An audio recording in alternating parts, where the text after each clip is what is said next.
Capítulo 6. Dificultades de la teoría. 1. Dificultades de la teoría de la descendencia con modificación. Mucho antes de que el lector haya llegado a esta parte de mi obra, se le habrán ocurrido una multitud de dificultades. Algunas son tan graves, que aún hoy día apenas puedo reflexionar sobre ellas sin vacilar algo, pero, según mi leal saber y entender, la mayor parte son solo aparentes, y las que son reales no son, creo yo, funestas para mi teoría. Estas dificultades y objeciones pueden clasificarse en los siguientes grupos. Primero, si las especies han descendido de otras especies por suaves gradaciones, ¿por qué no encontramos en todas partes innumerables formas de transición? ¿Por qué no está toda la naturaleza confusa, en lugar de estar las especies bien definidas según las vemos? Segundo, es posible que un animal que tiene, por ejemplo, la conformación y costumbres de un murciélago pueda haber sido formado por modificación de otro animal de costumbres y estructura muy diferentes?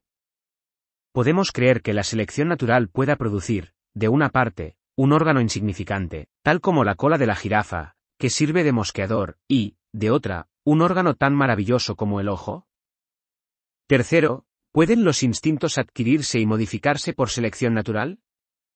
¿Qué diremos del instinto que lleva a la abeja a hacer celdas y que prácticamente se ha anticipado a los descubrimientos de profundos matemáticos? Cuarto, ¿cómo podemos explicar que cuando se cruzan las especies son estériles o producen descendencia estéril, mientras que cuando se cruzan las variedades su fecundidad es sin igual? Los dos primeros grupos se discutirán ahora, algunas objeciones diversas en el capítulo próximo, el instinto y la hibridación en los dos capítulos siguientes. 2. Sobre la ausencia o rareza de variedades de transición. Como la selección natural obra solamente por la conservación de modificaciones útiles, toda forma nueva, en un país bien poblado, tenderá a suplantar, y finalmente a exterminar, a su propia forma madre, menos perfeccionada, y a otras formas menos favorecidas con que entre en competencia. De este modo la extinción y la selección natural van de acuerdo.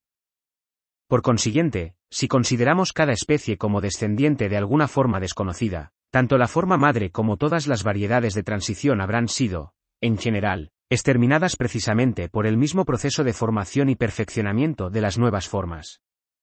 Pero como, según esta teoría, tienen que haber existido innumerables formas de transición, ¿por qué no las encontramos enterradas en números sin fin en la corteza terrestre? Será más conveniente discutir esta cuestión en el capítulo sobre la imperfección de los registros geológicos, y aquí diré solo que creo que la respuesta estriba principalmente en que los registros son incomparablemente menos perfectos de lo que generalmente se supone.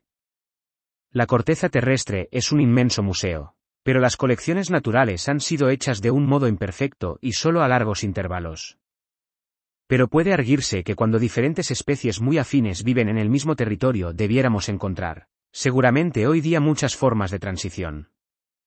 Tomemos un caso sencillo, recorriendo de norte a sur un continente, nos encontramos de ordinario, a intervalos sucesivos, con especies muy afines o representativas, que evidentemente ocupan casi el mismo lugar en la economía natural del país.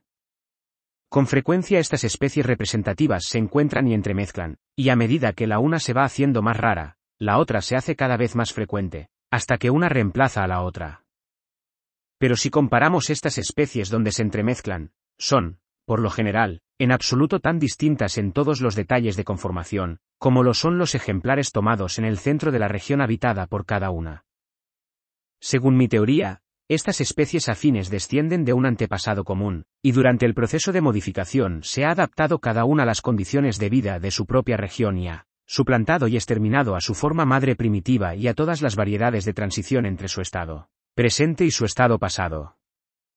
De aquí que no debamos esperar encontrarnos actualmente con numerosas variedades de transición en cada región, aun cuando éstas tengan que haber existido allí y pueden estar allí enterradas en estado fósil.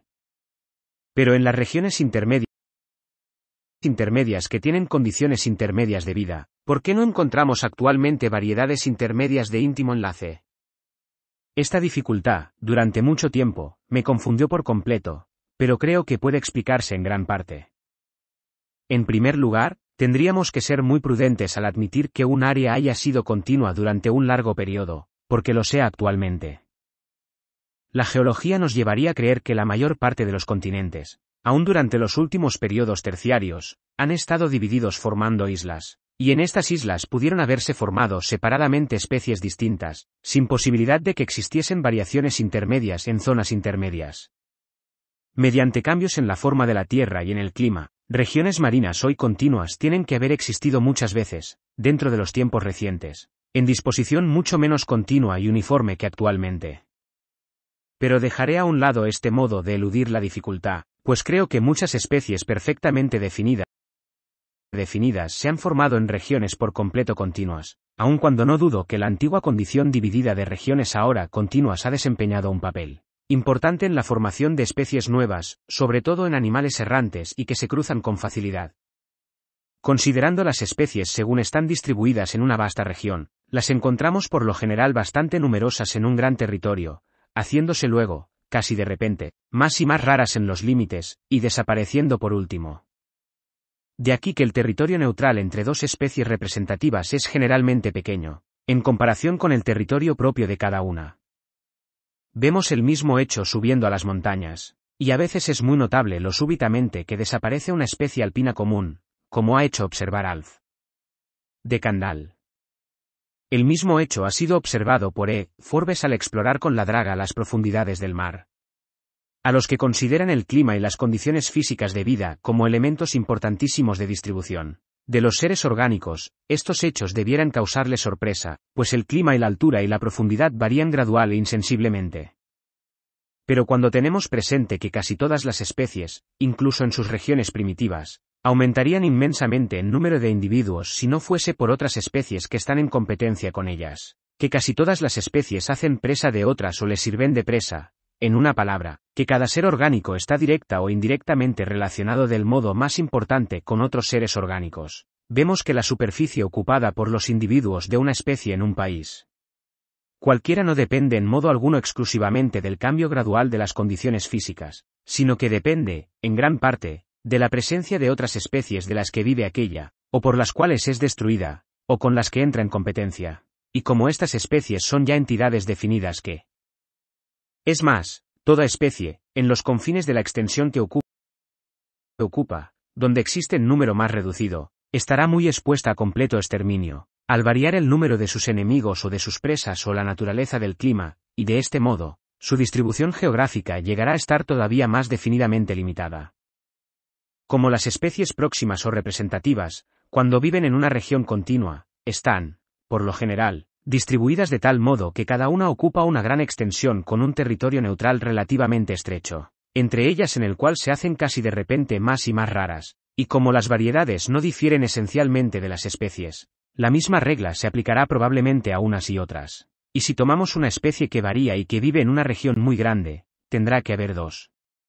variedades adaptadas a dos espacios grandes y una tercera a una zona intermedia estrecha. La variedad intermedia, por consiguiente, existirá con número menor de individuos, por habitar una región menor y más estrecha, y prácticamente, hasta donde podemos averiguar, esta regla se comprueba en las variedades en estado natural. Me he encontrado con ejemplos notables de esta regla en el caso de las variedades intermedias que existen entre variedades bien señaladas en el género Balanus, y de las noticias que me han dado Mr. Watson, el Dr. Asagray y Mr. Wallenstein, resultaría que, por lo general, cuando se presentan variedades intermedias entre dos formas, son mucho más escasas en número de individuos que las formas que enlazan. Ahora bien, si podemos dar crédito a estos hechos e inducciones y llegar a la conclusión de que las variedades que enlazan otras dos variedades han existido generalmente con menor número de individuos que las formas que enlazan, entonces podemos comprender por qué las variedades intermedias no resisten durante periodos muy largos, porque, por regla general, son exterminadas y desaparecen más pronto que las formas que primitivamente enlazaron. En efecto, todas las formas que existen representadas por un corto número de individuos, corren, según vimos, mayor riesgo de ser exterminadas que las que están representadas por un gran número, y en este caso particular, la forma intermedia estaría sumamente expuesta a invasiones de las formas muy afines que viven a ambos lados de ella.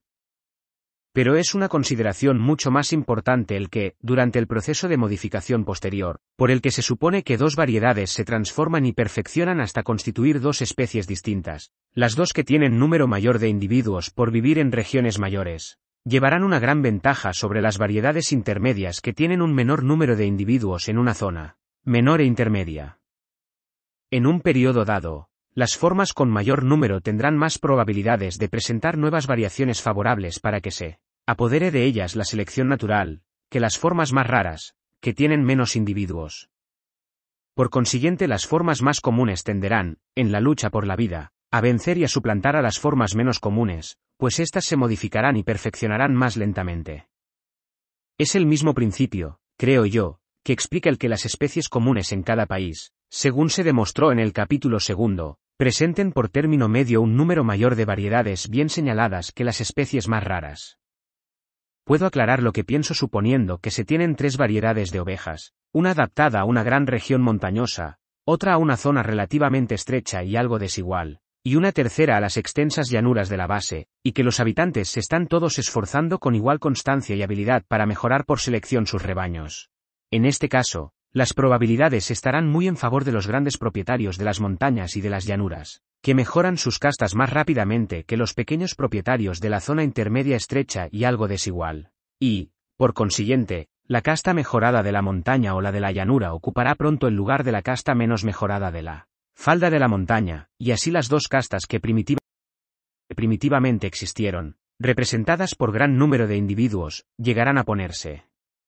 completamente en contacto, sin la interposición de la variedad intermedia de la falda, que habrá sido suplantada. Resumiendo, creo que las especies llegan a ser entidades bastante bien definidas, y no se presentan en ningún periodo como un inextricable caos de eslabones variantes e intermedios.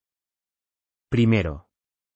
porque las nuevas variedades se forman muy lentamente, pues la variación es un proceso lento, y la selección natural no puede hacer nada hasta que se presenten diferencias y variaciones individuales favorables, y hasta que un puesto en la economía de un país puede estar mejor ocupado por alguna modificación de alguno o algunos de sus habitantes. Y estos nuevos puestos dependerán de cambios lentos de clima o de la inmigración accidental de nuevos habitantes, y, probablemente en grado aún mucho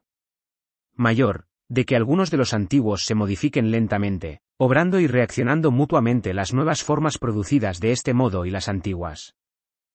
Así, pues, en toda región y en todo tiempo, hemos de ver muy pocas especies que presenten ligeras modificaciones de estructura, hasta cierto punto permanentes, y esto es seguramente lo que vemos. Segundo, en muchos casos, territorios actualmente continuos deben haber existido, dentro del período moderno, como partes aisladas, en las cuales muchas formas, sobre todo de las clases que se unen para cada cría y vagan mucho de un lugar a otro, pueden haberse vuelto separadamente lo bastante distintas para ser consideradas como especies representativas. En este caso tienen que haber existido anteriormente, dentro de cada parte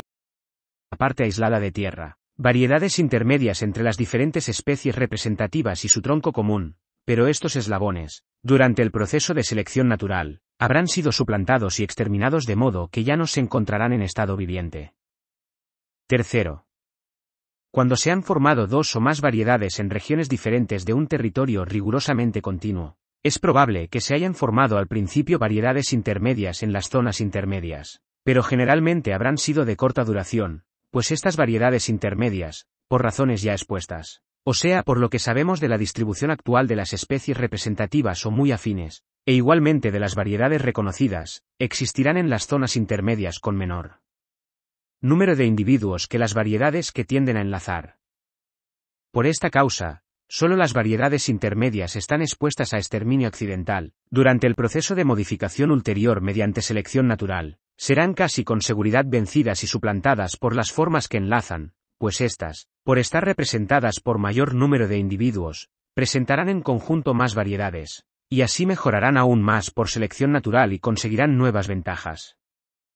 Finalmente, considerando, no un tiempo determinado, sino todo el tiempo, si mi teoría es cierta, tienen que haber existido innumerables variedades intermedias que enlacen estrechamente todas las especies del mismo grupo, pero el mismo proceso de selección natural tiende constantemente, como tantas veces se ha hecho observar, al exterminio de las formas madres y de los eslabones intermedios.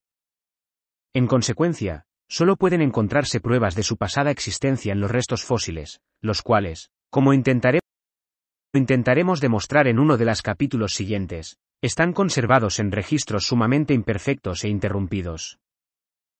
3. Del origen y transiciones de los seres orgánicos que tienen costumbres y conformación peculiares.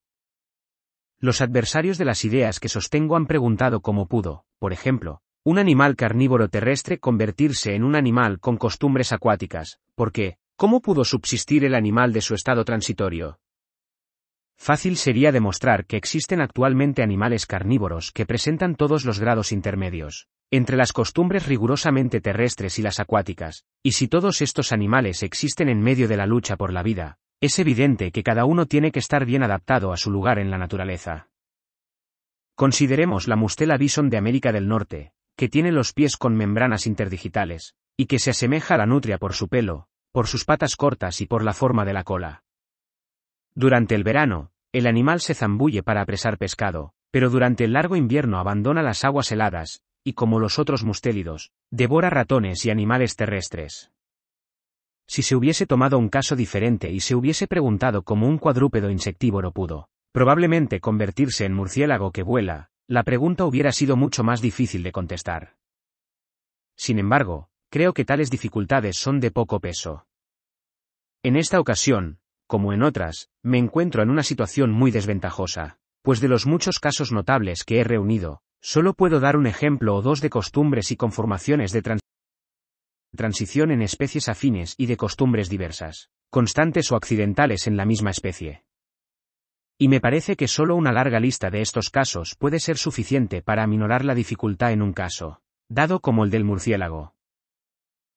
Consideremos la familia de las ardillas. En ella tenernos la más delicada gradación desde animales con la cola solo un poco aplastada, según ha señalado Sir J. Richardson, desde animales con la parte posterior del cuerpo un poco ancha y con la piel de los lados algo holgada, hasta las llamadas ardillas voladoras, y las ardillas voladoras tienen sus miembros, y aún la base de la cola, unidos por una ancha expansión de piel que sirve como de paracaídas y les permite deslizarse en el aire, hasta una asombrosa distancia, entre un árbol y otro. Es indudable que cada conformación es de utilidad para cada clase de ardilla en su propio país, permitiéndole escapar de las aves y mamíferos de presa y procurarse más rápidamente la comida, disminuyendo el peligro de caídas accidentales, como fundadamente podemos creer. Pero de este hecho no se sigue que la estructura de cada ardilla sea la mejor concebible para todas las condiciones posibles.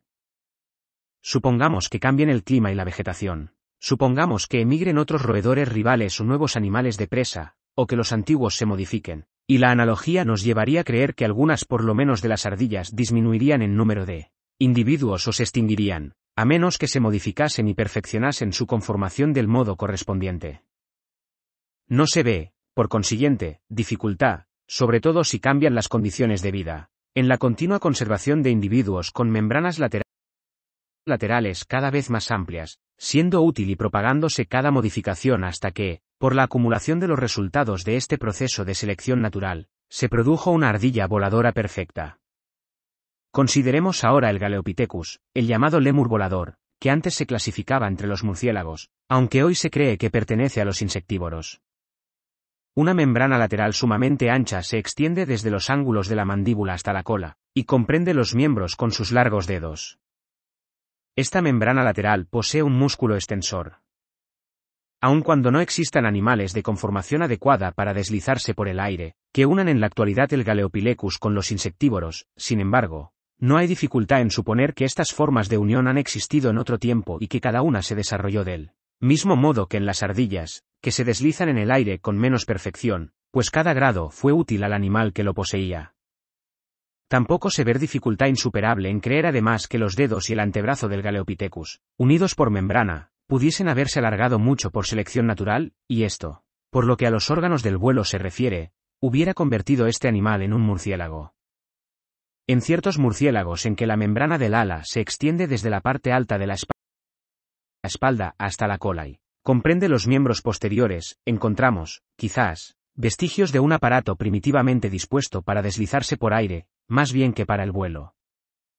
Si se hubiesen extinguido una docena de géneros de aves, ¿quién se hubiera atrevido a imaginar que podían haber existido aves que usaban las alas únicamente a modo de paletas, como el Loyer Hadet Dat, 24, Micropterus de Aten, o de aletas en el agua y de patas anteriores en tierra, como el pájaro bobo, o de velas, como el avestruz, o prácticamente para ningún objeto, como el Apteryx? Sin embargo, la conformación de cada una de estas aves es buena para el ave respectiva, en las condiciones de vida a que se encuentra sujeta, pues todas tienen que luchar para vivir. Pero esta conformación no es necesariamente la mejor posible en todas las condiciones posibles. De estas observaciones no hay que deducir que alguno de los grados de conformación de alas a que se ha hecho referencia, los cuales pueden, quizás, ser todos resultados del desuso, indique las etapas por las que las aves adquirieron positivamente su perfecta facultad de vuelo, pero sirven para mostrar cuán diversos modos de transición son, por lo menos, posibles. Viendo que algunos miembros de las clases de respiración acuática, como los crustáceos y moluscos, están adaptados a vivir en tierra, y viendo que tenemos aves y mamíferos voladores, insectos voladores de los tipos más diversos, y que en otro tiempo hubo reptiles que volaban, se concibe que los peces voladores que actualmente se deslizan por el aire, elevándose un poco y girando con ayuda de sus trémulas aletas, pudieron haberse modificado hasta llegar a ser animales perfectamente alados. Si esto hubiese ocurrido, ¿quién hubiera siquiera imaginado que en un primer estado de transición habían sido habitantes del océano y habían usado sus incipientes órganos de vuelo exclusivamente, por lo que sabemos, para escapar de ser devorados por los peces? Cuando vemos una estructura sumamente perfeccionada para una costumbre particular, como las alas de un ave para el vuelo, hemos de tener presente que raras veces habrán sobrevivido hasta hoy día animales que muestren los primeros grados de transición, pues habrán sido suplantados por sus sucesores, que gradualmente se fueron volviendo más perfectos mediante la selección natural. Es más, podemos sacar la conclusión de que los estados de transición entre conformaciones adecuadas a modos muy diferentes de vida raras veces se han desarrollado en gran abundancia ni presentado muchas formas subordinadas, en un periodo primitivo. Así, pues, volviendo a nuestro ejemplo imaginario del pez volador, no parece probable que se hubiesen desarrollado peces capaces de verdadero vuelo, con muchas formas subordinadas para capturar de muchos modos, presas de muchas clases en tierra y en el agua, hasta que sus órganos de vuelo hubiesen llegado a un grado de perfección lo bastante elevado para darles, en la lucha por la vida, una ventaja decisiva sobre otros animales. De aquí que las probabilidades de descubrir en estado fósil especies que presenten transiciones de estructura serán siempre menores, por haber existido estas especies en menor número que en el caso de especies con estructuras completamente desarrolladas. Daré ahora 2 o 3 ejemplos, tanto de cambio de costumbres como de diversidad de ellas en individuos de la misma especie. En ambos casos sería fácil a la selección natural adaptar la estructura del animal a sus nuevas costumbres o, exclusivamente a una de sus diferentes costumbres. Es, sin embargo, difícil decidir, y sin importancia para nosotros, si cambian en general primero las costumbres y después la estructura, o si ligeras modificaciones de conformación llevan al cambio de costumbres, siendo probable que ambas cosas ocurran casi simultáneamente. En cuanto a casos de cambio de costumbres, será suficiente mencionar tan solo el de los muchos insectos británicos que se alimentan actualmente de plantas exóticas o exclusivamente de sustancias artificiales.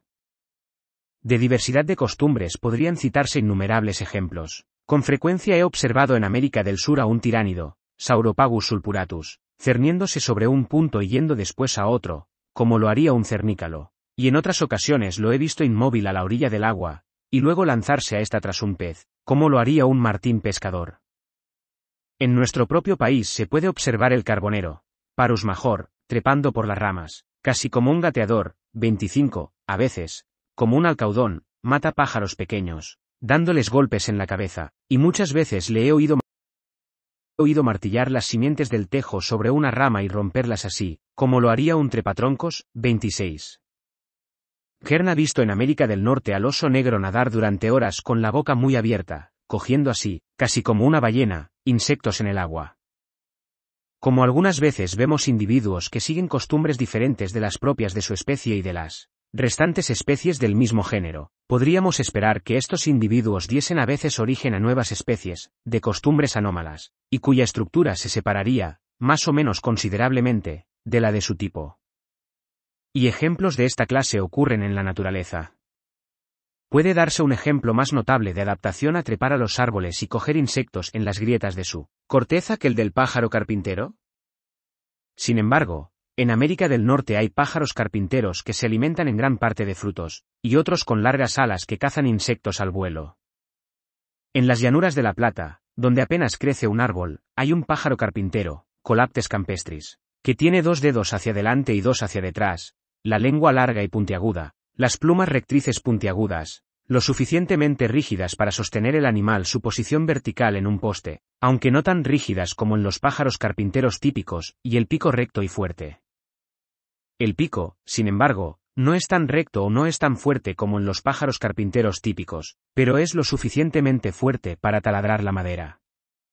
Por consiguiente, este Colaptes es un pájaro carpintero en todas las partes esenciales de su conformación. Aún en caracteres tan insignificantes como la coloración, el timbre desagradable de la voz y el vuelo ondulado, se manifiesta claramente su parentesco con nuestro pájaro carpintero común, y, sin embargo, como puedo afirmar, no solo por mis propias observaciones, sino también por las de Azara, tan exacto. En algunos grandes distritos no trepa a los árboles y hace sus nidos en agujeros en márgenes. En otros distritos, sin embargo, este mismo pájaro carpintero, según manifiesta Mr. Hudson, frecuenta los árboles y hace agujeros en el tronco para anidar.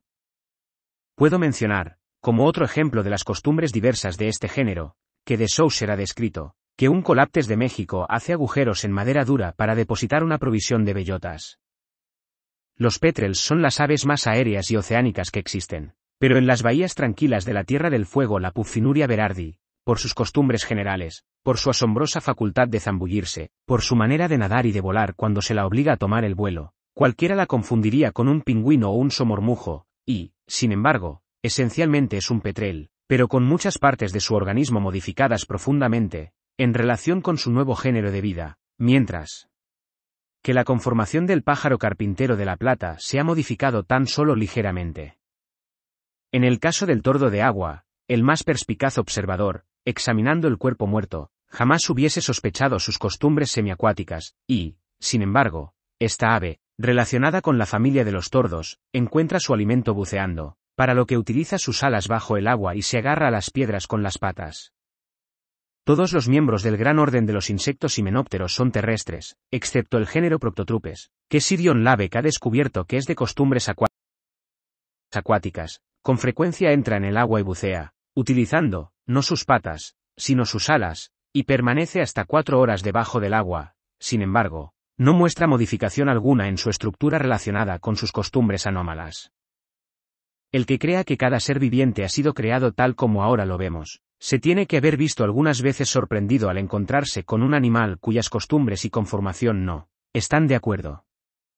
¿Qué puede haber más evidente que el que los pies con membranas interdigitales de los patos y gansos están hechos para nadar, y sin embargo, existen los gansos de tierra, 27, que tienen membranas interdigitales, aunque rara vez se acercan al agua, y nadie, excepto Andubon, ha visto al rabiorcado, que tiene sus 4 dedos unidos por membranas, posarse en la superficie del mar.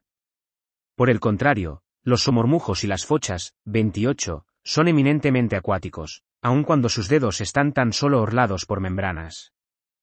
¿Qué cosa parece más evidente que el que los dedos largos, desprovistos de membranas, de las zancudas, están hechos para andar por las charcas y las plantas flotantes? La polla de agua, 29, y el rey de codornices son miembros del mismo orden. La primera es casi tan acuática como la focha y el segundo, casi tan terrestre como la codorniz y la perdiz. En estos casos, y en otros muchos que podrían citarse, las costumbres han cambiado, sin el correspondiente cambio de estructura. Puede decirse que las patas con membranas interdigitales del ganso de tierra se han vuelto casi rudimentarias en función, pero no en estructura. En el rabiorcado, la membrana profundamente escotada entre los dedos muestra que la conformación ha empezado a modificarse. El que crea en actos separados e innumerables de creación, puede decir que en estos casos le ha placido al creador hacer que un ser de un tipo ocupe el lugar de otro que pertenece a otro tipo, pero esto me parece tan solo enunciar de nuevo el hecho con expresión más digna. Quien crea en la lucha por la existencia y el principio de la selección natural, sabrá que todo ser orgánico se está esforzando continuamente por aumentar el número de individuos, y que si un ser cualquiera varía, aunque sea muy poco, en costumbres o conformación, y obtiene de este modo ventaja sobre otros que habitan en el mismo país, se apropiará el puesto de estos habitantes, por diferente que éste pueda ser de su propio puesto. Por consiguiente, no le causará sorpresa que existan gansos y rabiorcados con patas con membranas interdigitales, que vivan en tierra seca o que rara vez se posen en el agua, que haya guiones de codornices con dedos largos que vivan en los prados, en lugar de vivir en lagunas, que haya pájaros carpinteros donde apenas existe un árbol, que haya tordos e himenópteros que buceen y petrels con costumbres de pingüinos. 4. Órganos de perfección y complicación extremas. Parece absurdo de todo punto, lo confieso espontáneamente, suponer que el ojo, con todas sus inimitables disposiciones para acomodar el foco a diferentes distancias, para admitir cantidad variable de luz y para la corrección de las aberraciones esférica y cromática, pudo haberse formado por selección natural. Cuando se dijo por vez primera que el Sol estaba quieto y la Tierra giraba a su alrededor, el sentido común de la humanidad declaró falsa esta doctrina, pero el antiguo adagio de Vox Populi, Vox Dei, como sabe todo filósofo, no puede admitirse en la ciencia. La razón me dice que si se puede demostrar que existen muchas gradaciones, desde un ojo sencillo e imperfecto a un ojo complejo y perfecto, siendo cada grado útil al animal que lo posea, como ocurre ciertamente, si además el ojo alguna vez varía y las variaciones son heredadas, como ocurre también ciertamente, y si estas variaciones son útiles a un animal en condiciones variables de la vida, entonces la dificultad de creer que un ojo perfecto y complejo pudo formarse por selección natural, aún cuando insuperable para nuestra imaginación, no tendría que considerarse como destructora de nuestra teoría. El saber cómo un nervio ha llegado a ser sensible a la luz, apenas nos concierne más que saber cómo se ha originado la vida misma, pero puedo señalar que, como quiera que algunos de los organismos inferiores, en los cuales no pueden descubrirse nervios, son capaces de percibir la luz, no es imposible que ciertos elementos sensitivos de su sarcoda llegasen a reunirse y desarrollarse hasta constituir nervios dotados de esta especial sensibilidad. Al buscar las gradaciones mediante las que se ha perfeccionado un órgano cualquiera, debemos considerar exclusivamente sus antepasados en línea directa, pero esto casi nunca es posible, y nos vemos obligados a tener en cuenta otras especies y géneros del mismo grupo, esto es, los descendientes colaterales de la misma forma madre, para ver qué gradaciones son posibles y por si acaso algunas gradaciones se han transmitido inalteradas o con poca alteración. Y el estado del mismo órgano en distintas clases puede, a veces, arrojar luz sobre las etapas por qué se ha ido perfeccionando. El órgano más sencillo, al que se puede dar el nombre de ojo, consiste en un nervio óptico rodeado por células pigmentarias y cubierto por piel translúcida, pero sin cristalino ni otro cuerpo refringente. Podemos, sin embargo, según Messier Jourdain, descender todavía un grado más y encontrar agregados de células pigmentarias, que parecen servir como órganos de vista sin nervios, y que descansen simplemente sobre tejido sarcódico. Ojos de naturaleza tan sencilla como los que se acaban de indicar, son incapaces de visión distinta, y sirven tan solo para distinguir la luz de la obscuridad.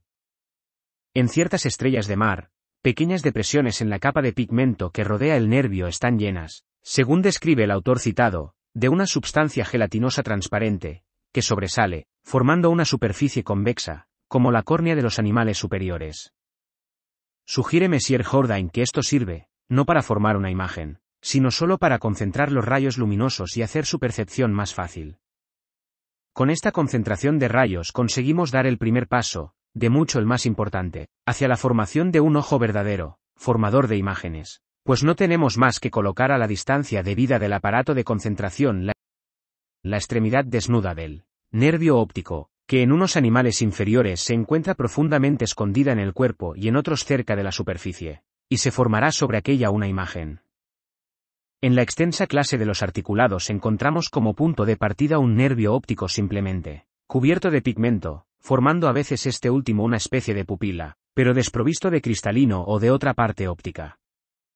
Se sabe actualmente que, en los insectos, las numerosas facetas de la córnea de sus grandes ojos compuestos forman verdaderos cristalinos, y que los conos encierran filamentos nerviosos, curiosamente modificados. Pero estos órganos en los articulados están tan diversificados, que Müller, tiempo A, los dividió en 3 clases principales, con 7 subdivisiones, aparte de una cuarta clase principal de ojos sencillos agregados. Cuando reflexionamos sobre estos hechos, expuestos aquí demasiado brevemente, relativos a la extensión, diversidad y gradación de la estructura de los ojos de los animales inferiores, y cuando tenemos presente lo pequeño que debe ser el número de formas vivientes en comparación con las que se han extinguido, entonces deja de ser muy grande la dificultad de creer que la selección natural puede haber convertido un sencillo aparato formado por un nervio vestido de pigmento y cubierto al exterior por una membrana transparente, en un instrumento óptico tan perfecto como el que poseen todos los miembros de la clase de los articulados. Quien llegue hasta este punto, no deberá dudar en dar otro paso más si, al terminar este volumen, encuentra que por la teoría de la modificación por selección natural se pueden explicar grandes grupos de hechos inexplicables de otro modo, deberá admitir que una estructura, aunque sea tan perfecta como el ojo de un águila, pudo formarse de este modo, aun cuando en este caso no conozca los estados de transición. Se ha hecho la objeción de que para que se modificase el ojo y para que, a pesar de ello, se conservase como un instrumento perfecto, tendrían que efectuarse simultáneamente muchos cambios, lo cual se supone que no pudo hacerse por selección natural, pero, como he procurado mostrar en mi obra sobre la variación de los animales domésticos, no es necesario suponer que todas las modificaciones fueron simultáneas, si fueron muy lentas y graduales.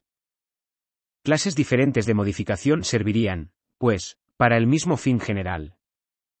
Mr. Wallace ha hecho observar que, si una lente tiene el foco demasiado corto o demasiado largo, puede ser corregida mediante una variación de curvatura o mediante una variación de densidad. Si la curvatura es irregular y los rayos no convergen en un punto, entonces todo aumento de regularidad en la curvatura será un perfeccionamiento.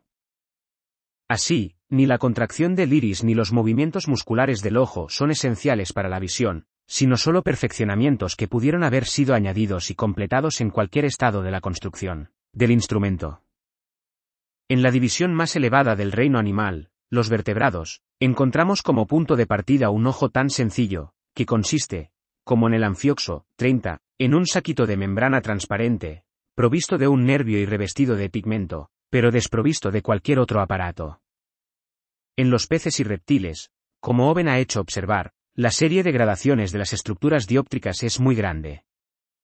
Es un hecho significativo que aún en el hombre, según la gran autoridad de Fierco, la hermosa lente que constituye el cristalino está formada en el embrión por un cúmulo de células epidérmicas, situadas en una depresión de la piel en forma de saco, y el humor vítreo está formado por tejido embrionario subcutáneo.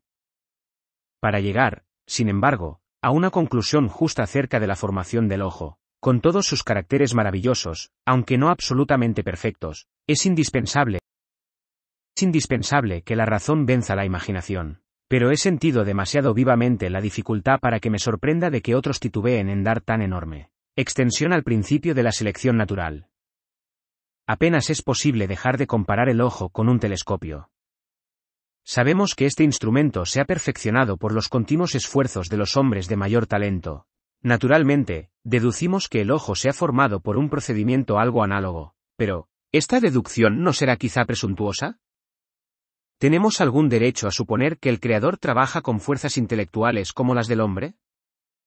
Si hemos de comparar el ojo con un instrumento óptico, debemos imaginar una capa gruesa de tejido transparente con espacios llenos de líquido y con un nervio sensible a la luz, situado debajo, y entonces suponer que todas las partes de esta capa están de continuo cambiando lentamente de densidad hasta separarse en capas de diferentes gruesos y densidades, colocadas a distancias diferentes unas de otras, y cuyas superficies cambian continuamente de forma.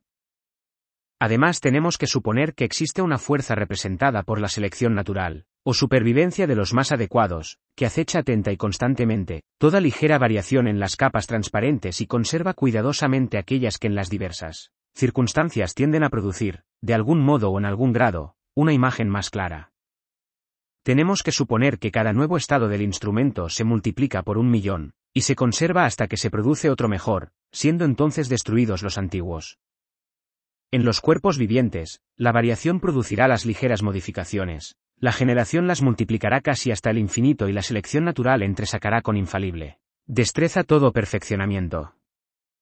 Supongamos que este proceso continúa durante millones de años, y cada año en millones de individuos de muchas clases, podremos dejar de creer que pueda formarse de este modo un instrumento óptico viviente tan superior a uno de vidrio como las obras del Creador lo son a las del hombre. 5. Modos de transición.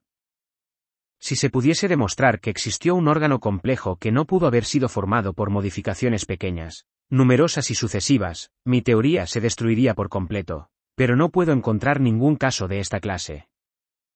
Indudablemente existen muchos órganos cuyos grados de transición conocemos, sobre todo si consideramos las especies muy aisladas, alrededor de las cuales ha habido mucha destrucción, o también si tomamos un órgano común a todos los miembros de una clase, pues, en este último caso, el órgano tiene que haberse formado en un periodo remoto, después del cual se han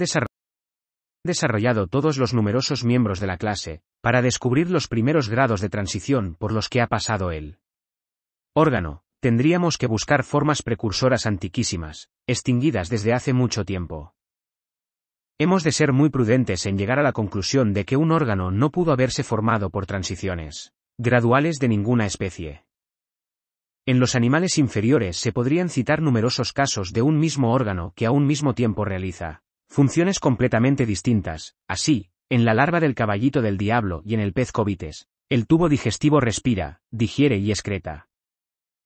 En la hidra puede el animal ser vuelto del revés, y entonces la superficie exterior digerirá y el estómago respirará.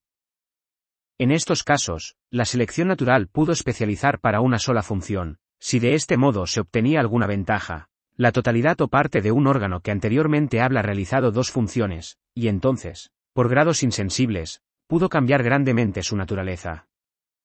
Se conocen muchas plantas que producen al mismo tiempo flores diferentemente constituidas. Y si estas plantas tuviesen que producir flores de una sola clase, se efectuaría un gran cambio, relativamente brusco, en los caracteres de la especie. Es, sin embargo, probable que las dos clases de flores producidas por la misma planta se fueron diferenciando primitivamente por transiciones muy graduales, que todavía pueden seguirse en algunos casos. Además, dos órganos distintos, o el mismo órgano con dos formas diferentes, pueden realizar simultáneamente en el mismo individuo la misma función, y este es un modo de transición importantísimo. Pongamos un ejemplo: hay peces que mediante agallas o branquias respiran el aire disuelto en el agua, al mismo tiempo que respiran el aire libre en su vejiga natatoria, por estar dividido este órgano por tabiques sumamente vascularizados y tener un conducto neumático para la entrada del aire. Pongamos otro ejemplo tomado del reino vegetal. Las plantas trepan de tres modos diferentes, enroscándose en espiral, cogiéndose a un soporte con los zarcillos sensitivos y mediante la emisión de raicitas aéreas. Estos tres modos se encuentran de ordinario en grupos distintos, pero algunas especies presentan dos de estos modos, y aún los tres, combinados en el mismo individuo.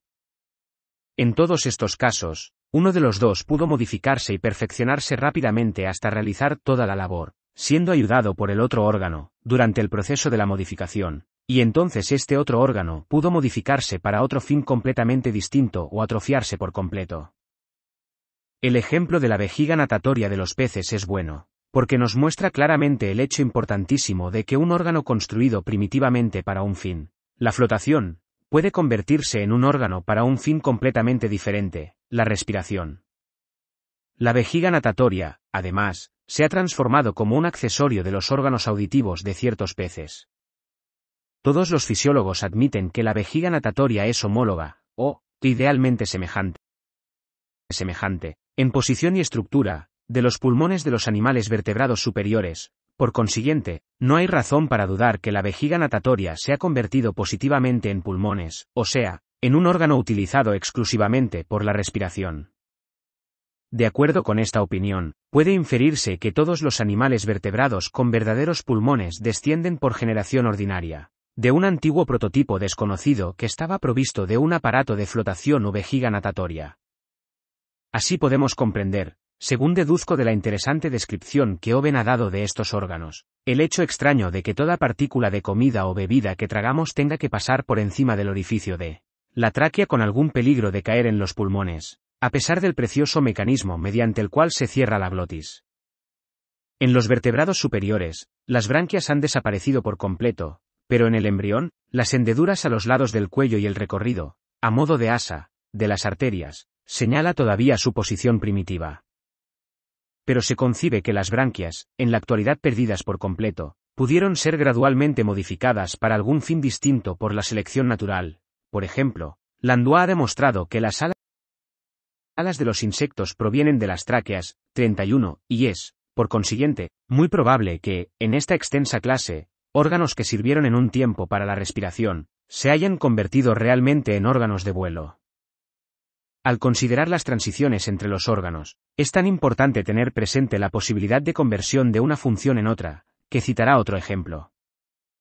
Los cirrípedos pedunculados tienen dos pequeños pliegues de tegumento, que yo he llamado frenos ovígeros, los cuales, mediante una secreción pegajosa, sirven para retener los huevos dentro del manto hasta la eclosión.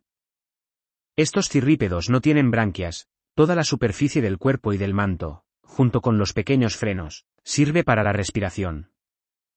Los balánidos o cirrípedos sesiles, por el contrario, no tienen frenos ovígeros, quedando los huevos sueltos en el fondo del manto, dentro de la bien cerrada concha, pero, en la misma posición relativa que los frenos, tienen membranas grandes y muy plegadas, que comunican libremente con las lagunas circulatorias del manto y cuerpo, y que todos los naturalistas han considerado que funcionan como branquias. Ahora bien, creo que nadie discutirá que los frenos ovígeros en una familia son rigurosamente homólogos de las branquias en la otra. Realmente existen todas las gradaciones entre ambos órganos. Por consiguiente, no hay que dudar que los dos pequeños pliegues de tegumento que primitivamente sirvieron de frenos ovígeros, pero que ayudaban también muy débilmente al acto de la respiración, se han convertido poco a poco en branquias por selección natural, simplemente por aumento de tamaño y atrofia de sus glándulas adhesivas. Si todos los cirrípedos pedunculados se hubiesen extinguido, y han experimentado una extinción mucho mayor que los cirrípedos sesiles, ¿quién hubiera imaginado siquiera que las branquias de esta última familia hubiesen existido primitivamente como órganos para evitar que los huevos fuesen arrastrados por el agua fuera del manto? Existe otro modo posible de transición, o sea, por la aceleración o retardo del periodo de reproducción, sobre lo cual han insistido últimamente el profesor Cope y otros en los Estados Unidos. Se sabe hoy día que algunos animales son capaces de reproducirse a una edad muy temprana, antes de que hayan adquirido sus caracteres perfectos. Si esta facultad llegase a desarrollarse por completo en una especie, parece probable que, más pronto o más tarde, desaparecería el estado adulto, y en este caso, especialmente si la larva difiere mucho de la forma adulta, los caracteres de la especie cambiarían y se degradarían considerablemente. Además, no pocos animales, después de haber llegado a la edad de la madurez sexual, continúan modificando sus caracteres casi durante toda su vida. En los mamíferos, por ejemplo, la forma del cráneo frecuentemente se altera mucho con la edad, de lo que el Dr. Murray ha citado algunos notables ejemplos en las focas. Todos sabemos que las cuernas de los ciervos se ramifican cada vez más y las plumas de algunas aves se desarrollan más hermosamente a medida que estos animales se vuelven más viejos. El profesor Cope afirma que los dientes de ciertos saurios cambian mucho de forma con los años. En los crustáceos, según ha descrito Fritz Müller, no solo muchas partes insignificantes, sino también algunas de importancia, toman caracteres nuevos después de la madurez sexual. En todos estos casos, y podrían citarse muchos, si la edad de la reproducción se retardase, los caracteres de la especie, por lo menos en estado adulto, se modificarían, y también es probable que estados anteriores y primeros de desarrollo se precipitasen, y finalmente, se perdiesen. No puedo formar opinión acerca de si las especies se han modificado con frecuencia, si es que lo han hecho alguna vez, por este modo de transición relativamente súbito, pero, si esto ha ocurrido, es probable que las diferencias entre el joven y el adulto y entre el adulto y el viejo fueron primitivamente adquiridas por grados. 6. Dificultades especiales de la teoría de la selección natural. Aun cuando hemos de ser muy prudentes en admitir que un órgano no pudo haberse producido por grados pequeños y sucesivos de transición, sin embargo, es indudable que ocurren casos de grave dificultad. Uno de los más graves es el de los insectos neutros, que, con frecuencia, son de conformación diferente que las hembras fecundas y que los machos, pero este caso se tratará en el capítulo próximo. Los órganos eléctricos de los peces nos ofrecen otro caso de especial dificultad, pues no es posible concebir por qué grados se han producido estos maravillosos órganos. Pero esto no es sorprendente, pues ni siquiera conocemos cuál sea su uso. En el Gymnotus y en el torpedo, indudablemente sirven como medios poderosos de defensa, y quizás para asegurar sus presas, pero en la raya, según ha señalado Mateucci, un órgano análogo en la cola manifiesta muy poca electricidad, aun cuando el animal esté muy irritado. Tan poca, que apenas puede ser de utilidad alguna para los fines antedichos. Es más, en la raya, aparte del órgano a que nos acabamos de referir, existe, como ha demostrado el Dr. R. McDonnell, otro órgano cerca de la cabeza que no se sabe que sea eléctrico, pero que parece ser el verdadero homólogo de la batería eléctrica del torpedo.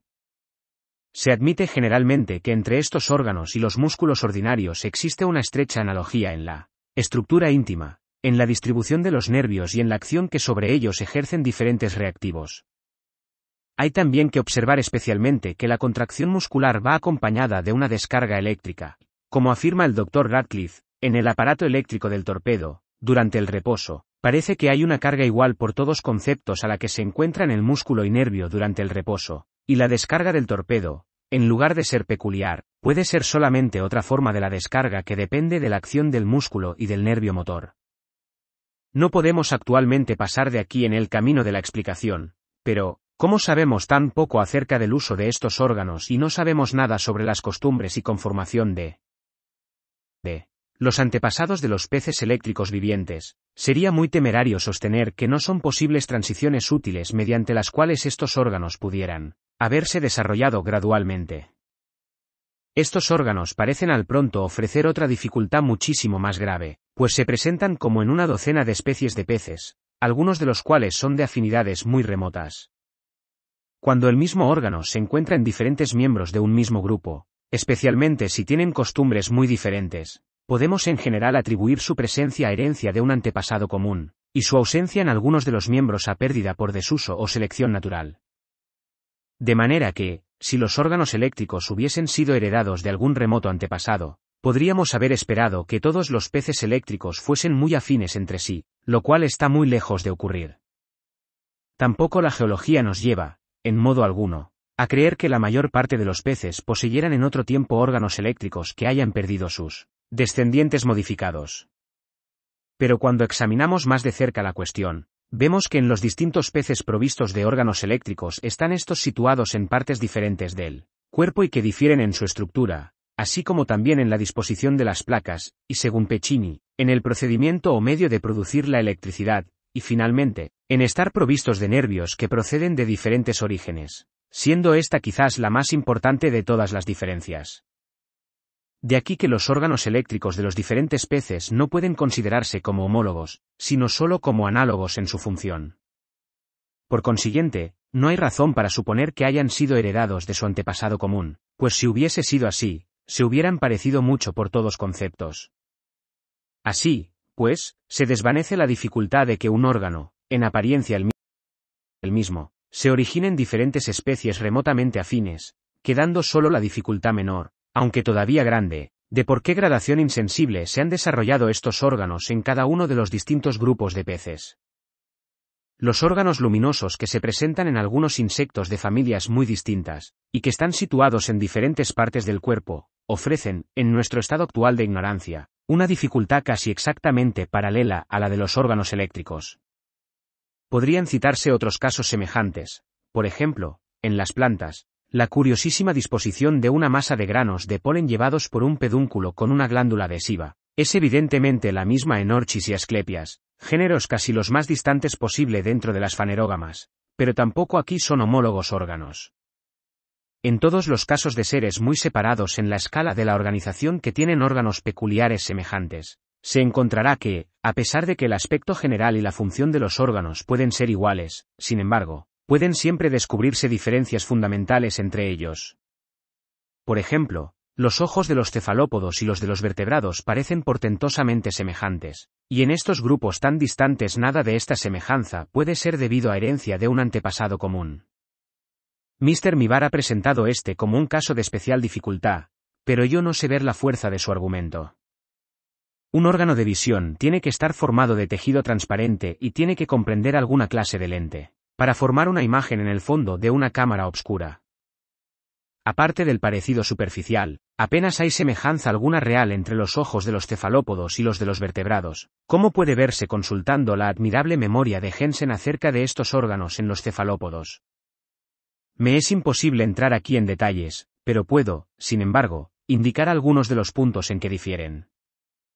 El cristalino, en los cefalópodos superiores, consta de dos partes, colocadas una tras otra, como dos lentes, teniendo ambas disposición y estructura muy diferentes de las que se encuentran en los vertebrados.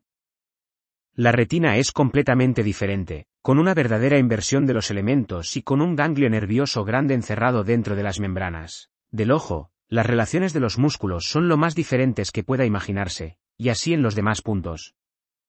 Por consiguiente, no es pequeña dificultad el decidir hasta qué punto deban emplearse los mismos términos al describir los ojos de los cefalópodos y los de los vertebrados.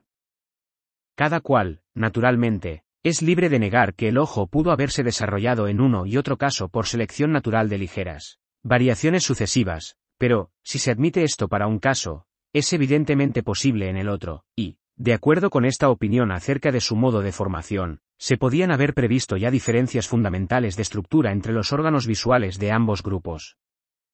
Así como algunas veces dos hombres han llegado independientemente al mismo invento, así también, en los diferentes casos precedentes, parece que la selección natural, trabajando por el bien de cada ser y sacando ventaja de todas las variaciones favorables,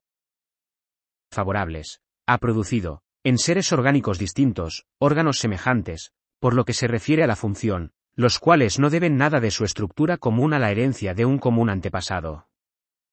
Fritz Müller, con objeto de comprobar las conclusiones a que se llega en este libro, ha seguido con mucha diligencia un razonamiento casi análogo.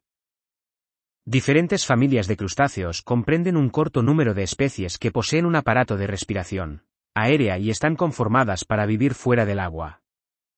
En dos de estas familias, que fueron estudiadas más especialmente por Müller y que son muy afines entre sí, las especies se asemejan mucho en todos los caracteres importantes, o sea, en los órganos de los sentidos, en el aparato circulatorio, en la posición de los grupos de pelos en el interior de su complicado estómago, finalmente, en toda la estructura de las branquias mediante las que respiran en el agua, incluso en los microscópicos garfios, mediante los cuales se limpian. Por consiguiente, se podía esperar que, en el corto número de especies de ambas familias, que viven en tierra, los aparatos igualmente importantes de respiración aérea tendrían que ser iguales, pues, ¿por qué estos aparatos destinados al mismo fin tendrían que haber sido hechos diferentes, mientras que todos los otros órganos importantes son muy semejantes o casi idénticos? Fritz Müller sostiene que esta estrecha semejanza en tantos puntos de estructura tiene que explicarse, de conformidad con las opiniones expuestas por mí, por herencia de un antepasado común. Pero como la inmensa mayoría de las especies de las dos familias anteriores, como la mayor parte de los otros crustáceos, son de costumbres acuáticas, es sumamente improbable que su antepasado común haya estado adaptado a respirar en el aire. Müller fue así llevado a examinar cuidadosamente el aparato respiratorio en las especies de respiración aérea, y encontró que difiere en cada una en varios puntos importantes, como la posición de los orificios, el modo como se abren y se cierran y en algunos detalles accesorios. Ahora bien, estas diferencias se explican, y hasta podían esperarse, en la suposición de que especies pertenecientes a familias distintas se hubieran ido adaptando lentamente a vivir cada vez más fuera del agua y a respirar el aire, pues estas especies, por pertenecer a familias distintas, habrían sido, hasta cierto punto, diferentes, y, según el principio de que la naturaleza de cada variación depende de dos factores, a saber, la naturaleza del organismo y la de las condiciones ambientes, su modo de variar, con seguridad, no habría sido exactamente el mismo. Por consiguiente, la selección natural habría tenido materiales o variaciones diferentes con que trabajar para llegar al mismo resultado funcional, y las conformaciones de este modo adquiridas tendrían, casi necesariamente, que ser diferentes. En la hipótesis de actos separados de creación, toda la cuestión permanece ininteligible. Este razonamiento parece haber sido de gran peso para llevar a Fritz Müller a aceptar las opiniones sostenidas por mí en este libro. Otro distinguido zoólogo, el difunto profesor Claparede, ha razonado de igual modo y ha llegado al mismo resultado. Demuestra que existen ácaros parásitos, pertenecientes a subfamilias y familias distintas, que están provistos de órganos para agarrarse al pelo. Estos órganos tienen que haberse desarrollado independientemente, pues no pudieron haber sido heredados de un antepasado común, y en los diferentes grupos, están formados por modificación de las patas anteriores, de las patas posteriores, de las maxilas o labios, 32, y de apéndices del lado ventral de la parte posterior del cuerpo. En los casos precedentes vemos, en seres nada o remotamente afines, conseguido el mismo fin y ejecutada la misma función por órganos muy semejantes por su apariencia, aunque no por su desarrollo. Por otra parte, es una regla general en toda la naturaleza que el mismo fin se consiga, aun a veces en el caso de seres muy afines, por medios los más diversos. ¿Qué diferencia de construcción entre el ala con plumas de un ave y el ala cubierta de membrana de un murciélago? Y todavía más entre las 4 alas de una mariposa, las 2 de una mosca y las 2 alas con élitros de un coleóptero. Las conchas bivalvas están hechas para abrir y cerrar, pero, cuantísimos modelos existen en la construcción de la charmela, desde la larga fila de dientes que engranan primorosamente en una núcula hasta el simple ligamento de un mejillón. Las simientes se diseminan por su pequeñez, por estar su cápsula convertida en una ligera cubierta, como un globo, por estar envueltas en una pulpa o carne, formada por partes las más diversas, y hecha nutritiva y coloreada además de modo llamativo, de suerte que atraiga y sea comida por las aves, por tener ganchos y garfios de muchas clases y aristas dentadas, con que se adhieran al pelo de los cuadrúpedos, y por estar provistas de alas y penachos tan diferentes en forma como elegantes en estructura, de modo que las arrastre la menor brisa. Daré otro ejemplo, pues esta cuestión de que el mismo fin se obtenga por los más diversos medios es bien digna de atención. Algunos autores sostienen que los seres orgánicos han sido formados de muchas maneras, simplemente por variar, casi como los juguetes en una tienda, pero tal concepción de la naturaleza es inadmisible. En las plantas que tienen los sexos separados y en aquellas que, aun siendo hermafroditas, el polen no cae espontáneamente sobre el estigma, es necesaria alguna ayuda para su fecundación. En distintas clases esto se efectúa porque los granos de polen, que son ligeros e incoherentes, son arrastrados por el viento, por pura casualidad, al estigma, y este es el medio más sencillo que puede concebirse. Un medio casi tan sencillo, aunque muy diferente, se presenta en muchas plantas, en las que una flor simétrica segrega algunas gotas de néctar, por lo cual es visitada por los insectos, y estos transportan el polen de las anteras al estigma. Partiendo de este estado tan sencillo, podemos pasar por un interminable número de disposiciones, todas con el mismo objeto y realizadas fundamentalmente de la misma manera, pero que ocasionan cambios en todas las partes de la flor. El néctar puede acumularse en receptáculos de diversa forma, con los estambres y pistilos modificados de muchas maneras, formando a veces mecanismos como trampas y siendo a veces capaces, por irritabilidad o elasticidad, de movimientos primorosamente adaptados. Desde estas estructuras, podemos avanzar hasta llegar a un caso de adaptación tan extraordinario como el descrito últimamente por el Dr. Kruger en el Coriantes. Esta orquídea tiene parte de su labelo o labio inferior excavado, formando un gran cubo, en el cual caen continuamente gotas de agua casi pura, procedente de 2 cuernecillos secretores que están encima de él, y cuando el cubo está medio lleno de agua se derrama por un conducto lateral. La base del labelo queda encima del cubo, y está a su vez excavada, formando una especie de cámara con 2 entradas laterales, y dentro de esta cámara hay unos curiosos pliegues carnosos.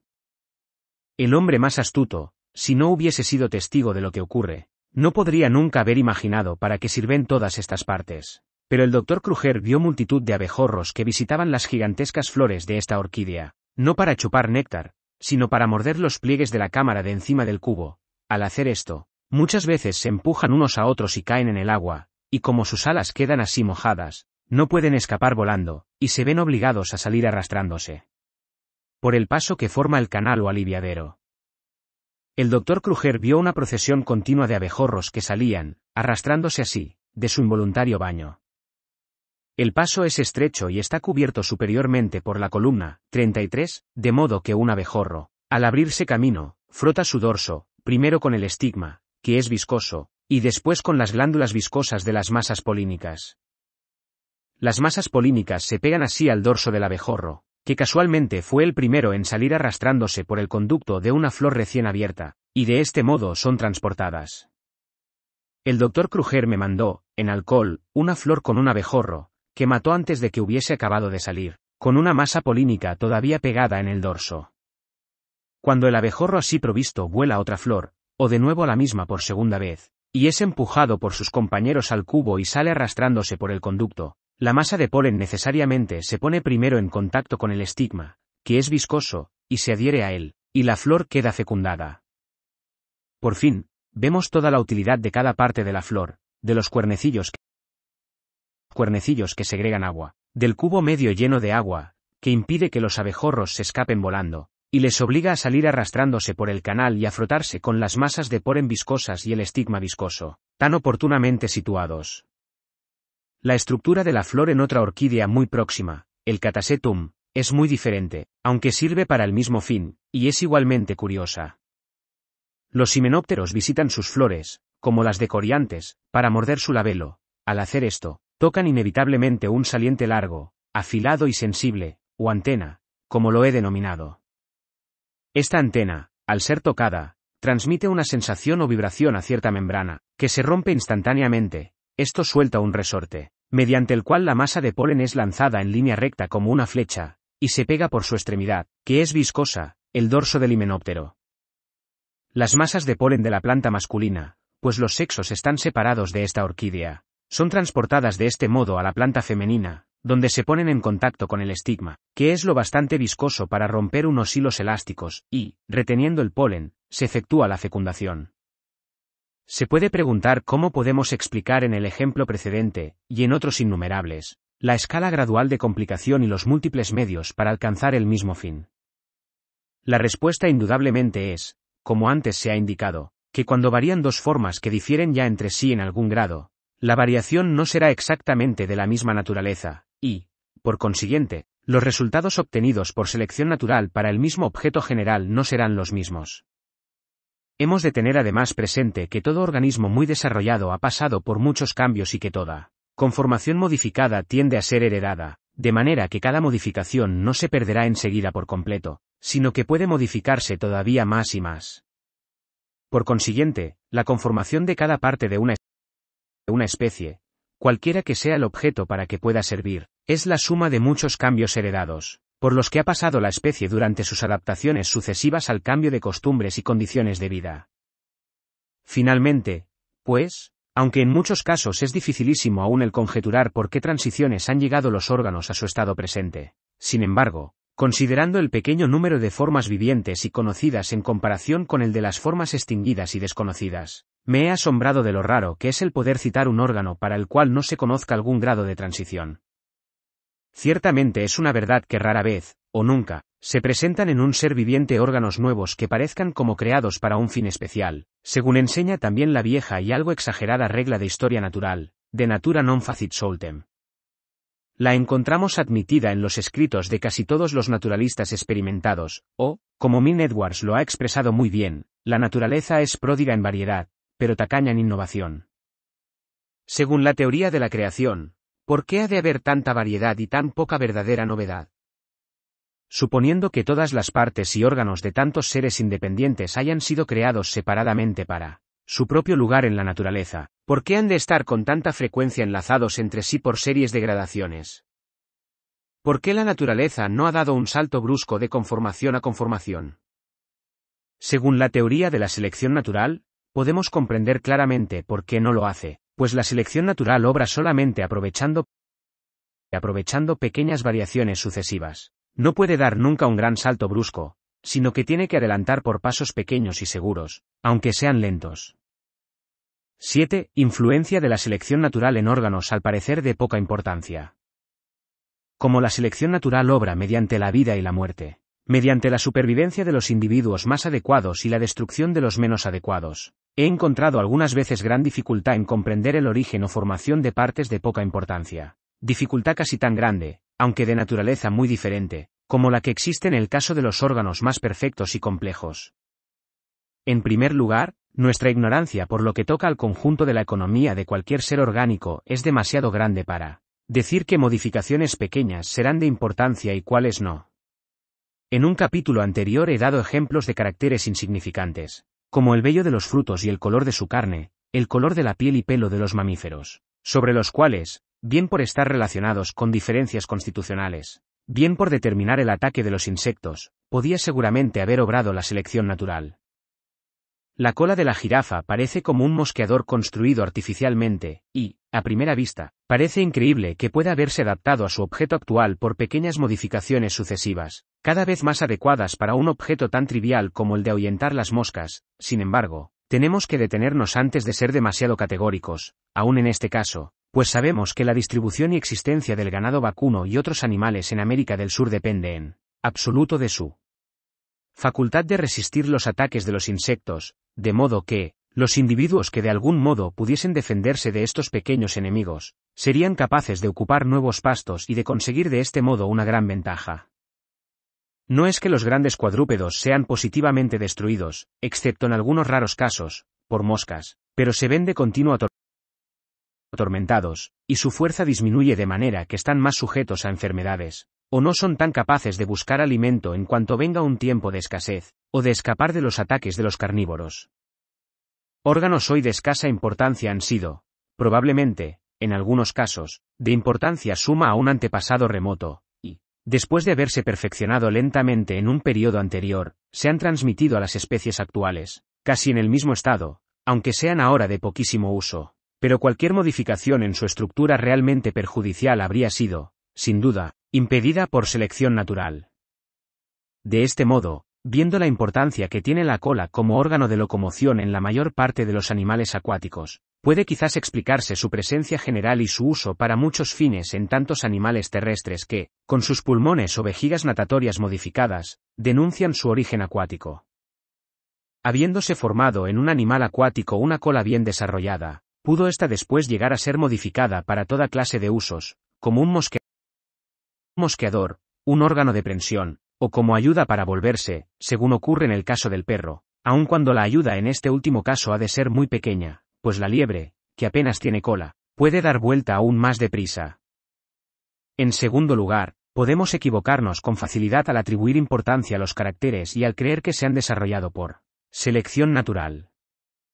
En modo alguno tenemos que perder de vista los efectos de la acción definida del cambio de las condiciones de vida, los de las llamadas variaciones espontáneas, que parecen depender de modo muy secundario de la naturaleza de las condiciones, los de la tendencia a reversión a caracteres perdidos desde hace mucho tiempo, los de las complejas leyes de crecimiento, como las de correlación, compensación, presión de una parte sobre otra, etc., y, finalmente, los de la selección sexual, por la cual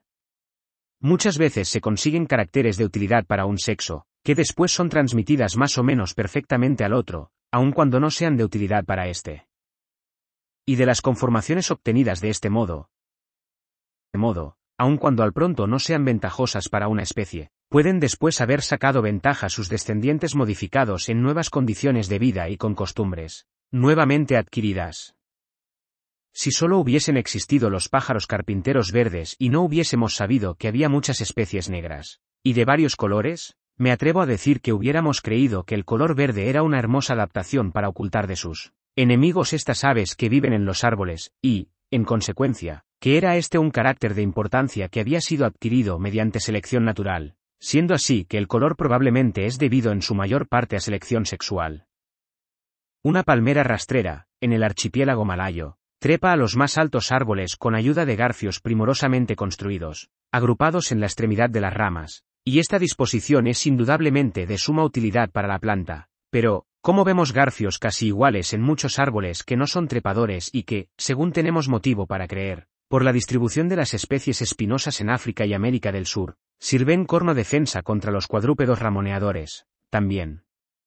Los garfios de la palmera pueden al principio haberse desarrollado para este objeto, y después haberse perfeccionado y haber sacado provecho de ellos la planta, cuando ésta experimentó nuevas modificaciones y se hizo trepadora. Se considera generalmente la piel desnuda de la cabeza del buitre como una adaptación directa para revolver en la podredumbre, y puede ser que sea así, o quizá puede ser debida a la acción directa de las sustancias en putrefacción. Pero hemos de ser muy prudentes en llegar a esta conclusión, cuando vemos que la piel de la cabeza del pavo macho, que se alimenta muy pulcramente, es también desnuda. Se han señalado las suturas del cráneo de los mamíferos jóvenes como una hermosa adaptación para ayudar al parto, e indudablemente lo facilitan o pueden ser indispensables en este acto. Pero como las suturas se presentan en los cráneos de las aves y reptiles jóvenes, que no tienen más que salir de un huevo que se rompe, hemos de inferir que esta estructura se ha originado en virtud de las leyes de crecimiento, y se ha sacado provecho de ella en el parto de los animales superiores. Ignoramos por completo la causa de las pequeñas variaciones o diferencias individuales, y nos damos inmediatamente cuenta de ello reflexionando sobre las diferencias entre las razas de animales domésticos en diferentes países, especialmente en los menos civilizados, donde ha habido poca selección metódica. Los animales que tienen los salvajes en diferentes países han de luchar con frecuencia por su propio sustento, y están sometidos, hasta cierto punto, a selección natural, e individuos de constitución un poco diferente tienen que prosperar más en climas diversos. En el ganado vacuno, la susceptibilidad a los ataques de las moscas es correlativa del color, como lo es el riesgo de envenenarse con ciertas plantas, de manera que hasta el color estaría de este modo sujeto a la acción de la selección natural. Algunos observadores están convencidos de que un clima húmedo influye en el crecimiento del pelo y de que los cuernos son correlativos del pelo. Las razas de montaña siempre difieren de las razas del llano, y un país montañoso probablemente influiría en los miembros posteriores, por obligarles a mayor ejercicio, quizás, hasta en la forma de la pelvis, y entonces, por la ley de variación homóloga, los miembros anteriores y la cabeza experimentarían probablemente la influencia. La forma de la pelvis podría, además, influir por presión en la forma de ciertas partes del feto en el útero. La respiración fatigosa, necesaria en las regiones elevadas, tiende, según tenemos motivo fundado para creerlo, a aumentar el tamaño del pecho, y de nuevo entraría en juego la correlación. Los efectos, en todo el organismo, de la disminución del ejercicio, junto con la comida abundante, son probablemente aún más importantes, y esto, como H. von Natusius ha demostrado recientemente en su excelente tratado, es evidentemente una de las causas principales en las grandes modificaciones que han experimentado las razas de cerdos. Pero nuestra ignorancia es demasiado grande para discutir la importancia relativa de las diversas causas, conocidas y desconocidas de variación, y he hecho estas observaciones para mostrar que, si somos incapaces de explicar las diferencias características de las diversas razas domésticas que, sin embargo, se admite que se han originado por generación ordinaria a partir de uno o de un corto número de troncos primitivos, no debemos dar demasiada importancia a nuestra ignorancia de la causa precisa de las pequeñas diferencias análogas entre las especies verdaderas. 8. Doctrina utilitaria, ¿hasta qué punto es verdadera, belleza, cómo se adquiere? Las observaciones precedentes me llevan a decir algunas palabras acerca de la reciente protesta de varios naturalistas contra la doctrina utilitaria, según la cual, cada detalle de conformación ha sido producido para bien de su posesor. Creen estos naturalistas que muchas conformaciones han sido creadas con un fin de belleza, para deleite del hombre o del creador, aunque este último punto está fuera del alcance de la discusión científica, o simplemente por variedad, opinión esta ya discutida. Estas doctrinas, si fuesen verdaderas, serían en absoluto funestas para mi teoría. Admito, por completo, que muchas estructuras no son actualmente de utilidad directa a sus poseedores, y pueden no haber sido nunca de utilidad alguna a sus antepasados, pero esto no prueba que fueron formadas únicamente por belleza o variedad. Es indudable que la acción definida del cambio de condiciones y las diversas causas de modificación últimamente señaladas han producido algún efecto, y probablemente grande, con independencia de cualquier ventaja en estos casos adquirida. Pero una consideración aún más importante es que la parte principal de la organización de todo ser viviente es debida a la herencia, y por consiguiente, aunque cada ser seguramente está bien adecuado a su lugar en la naturaleza, muchas estructuras no tienen relación directa y estrecha con las costumbres actuales. Así, difícilmente podemos creer que las patas palmeadas del ganso de tierra o del rabiorcado sean de utilidad especial a estos animales, no podemos creer que los huesos semejantes en el brazo del mono, en la pata anterior del caballo, en el ala del murciélago, en la aleta de la foca, sean de utilidad especial a estos animales. Podemos atribuir con seguridad estas estructuras a herencia. Pero las patas palmeadas, indudablemente, fueron tan útiles a los antepasados del ganso de tierra y del rabiorcado, como lo son en la actualidad a las aves vivientes más acuáticas. Así podemos creer que el antepasado de la foca no poseyó aletas, sino patas con 5 dedos adecuados para andar o coger, y podemos además aventurarnos a creer que los diversos huesos en las extremidades del mono, caballo y murciélago se desarrollaron primitivamente, según el principio de utilidad, probablemente por reducción de huesos, más numerosos en la aleta de algún remoto antepasado, común a toda la clase, semejante a un pez. Casi no es posible decidir qué parte debe asignarse a causas de cambio tales como la acción definida de las condiciones externas, las llamadas variaciones espontáneas y las complejas leyes de crecimiento, pero, hechas estas importantes excepciones, podemos llegar a la conclusión de que la estructura de todos los seres vivientes es actualmente, o fue en otro tiempo, de alguna utilidad, directa o indirecta, a su posesor. En cuanto a la opinión de que los seres orgánicos han sido creados hermosos para deleite del hombre, opinión que, como se ha dicho, es ruinosa para toda mi teoría, puedo hacer observar, en primer lugar, que el sentido de belleza es evidente que depende de la naturaleza de la mente, con independencia de toda cualidad real en el objeto admirado, y que la idea de que es hermoso no es innata o invariable. Vemos esto, por ejemplo, en que los hombres de las diversas razas admiran un tipo de belleza por completo diferente en sus mujeres. Si los objetos bellos hubiesen sido creados únicamente para satisfacción del hombre, sería necesario demostrar que, antes de la aparición del hombre, había menos belleza sobre la tierra que después que aquel entró en la escena. Las hermosas conchas de los géneros voluta y counes de la época eocena y los amonites, tan elegantemente esculpidos, del período secundario, ¿fueron creados para que el hombre pudiese admirarlos edades después en su gabinete?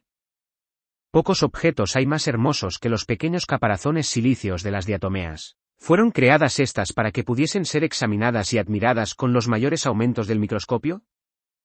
La belleza, en este último caso y en otros muchos, parece debida por completo a la simetría de crecimiento.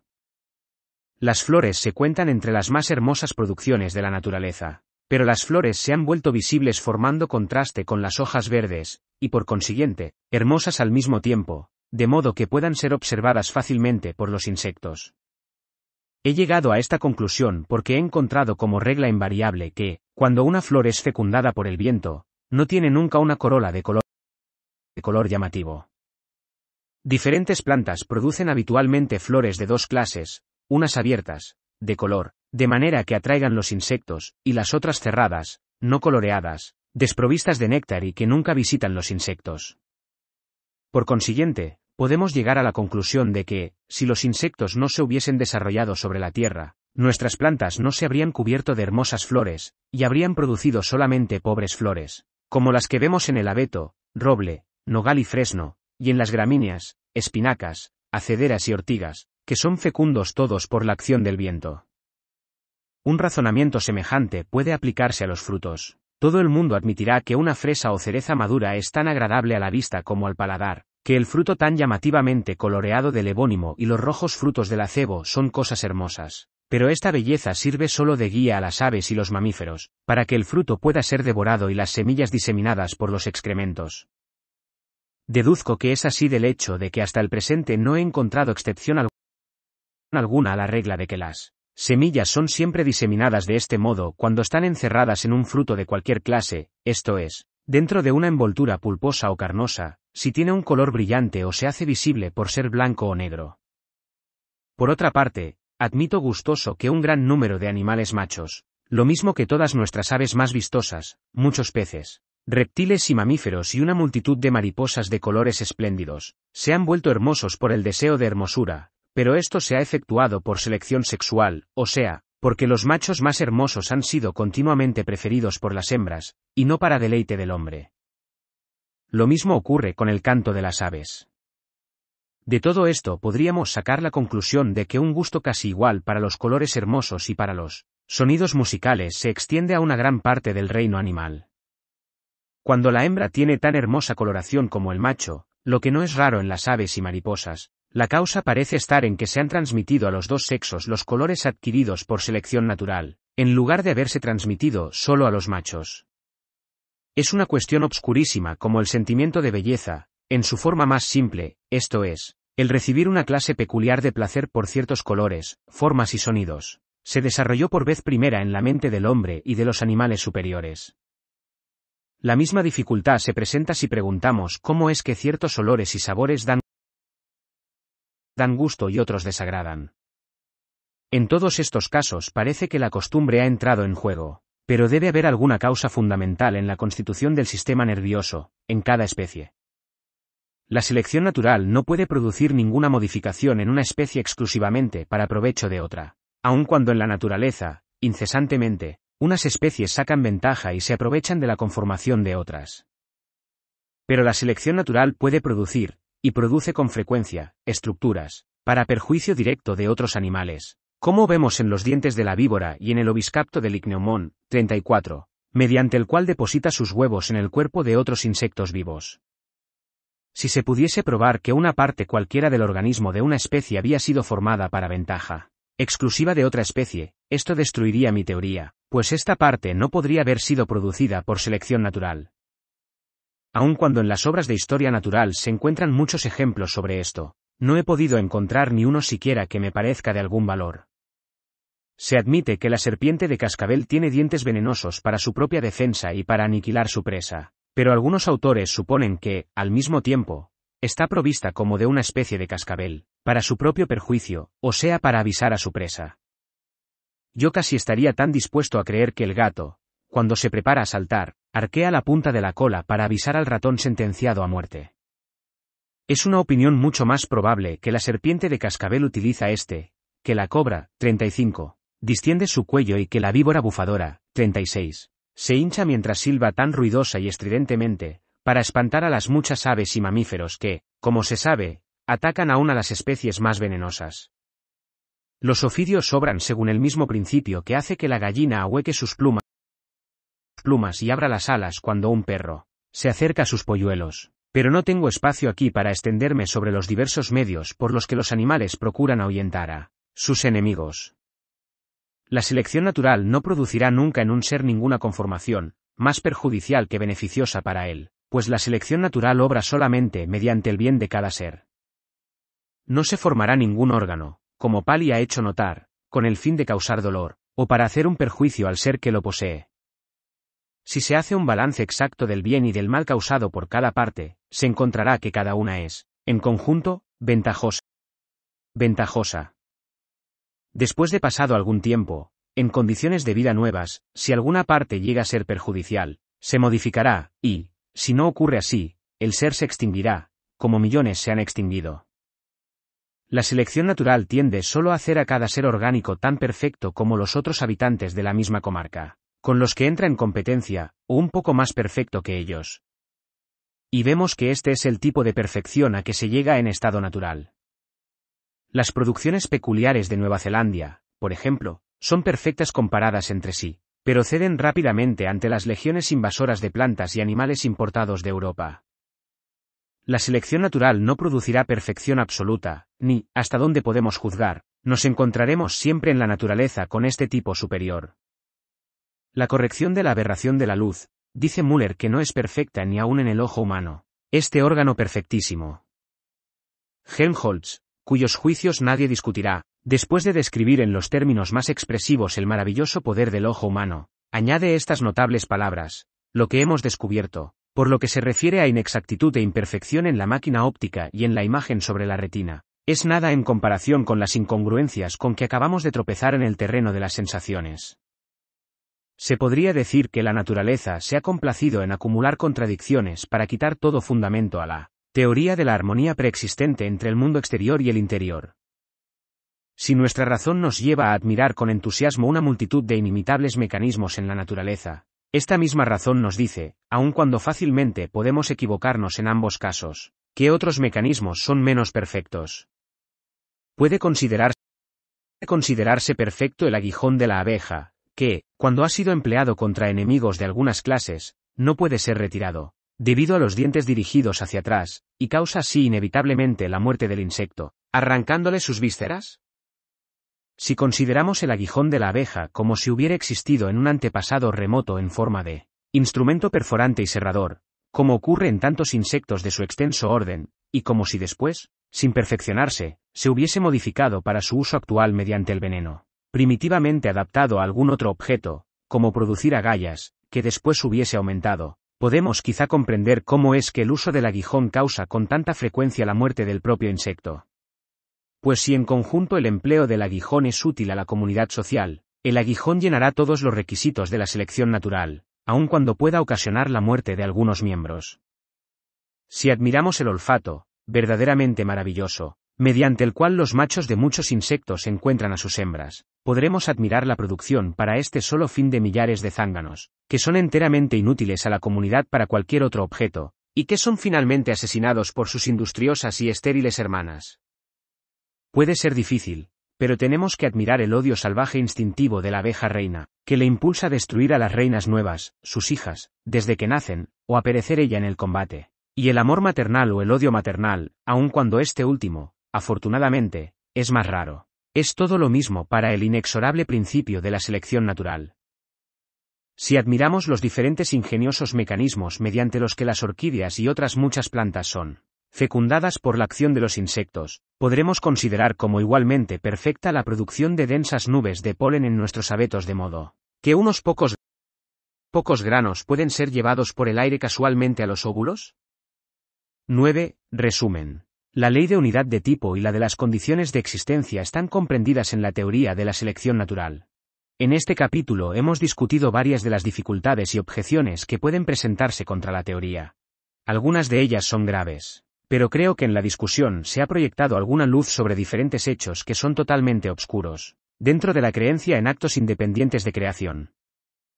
Hemos visto que las especies, en un periodo dado, no son indefinidamente variables y no están enlazadas entre sí por una multitud de gradaciones intermedias, en parte debido a que el proceso de selección natural es siempre lentísimo y en un tiempo dado obra solo sobre unas pocas formas, y en parte porque el mismo proceso de selección natural implica la continua suplantación y extinción de gradaciones anteriores intermedias. Especies muy afines, que viven hoy en un territorio continuo, muchas veces hubieron de formarse cuando el territorio no era continuo y cuando las condiciones de vida no variaban de una parte a otra por gradaciones insensibles. Cuando en dos distritos de un territorio continuo se forman dos variedades, muchas veces se formará una variedad intermedia adecuada a una zona intermedia, pero, por las razones expuestas, la variedad intermedia existirá por lo común con menor número de individuos que las dos formas que une, y, por consiguiente, estas dos últimas, durante el transcurso de nuevas modificaciones, tendrán una gran ventaja, por tener mayor número de individuos, sobre la variedad intermedia menos numerosa, y de este modo conseguirán, por lo general, suplantarla y exterminarla. Hemos visto en este capítulo lo prudentes que tenemos que ser en llegar a la conclusión de que no pudo haber un cambio gradual entre costumbres las más diferentes, de que un murciélago, por ejemplo, no se pudo haber formado por selección natural, partiendo de un animal que al principio solo se deslizaba por el aire.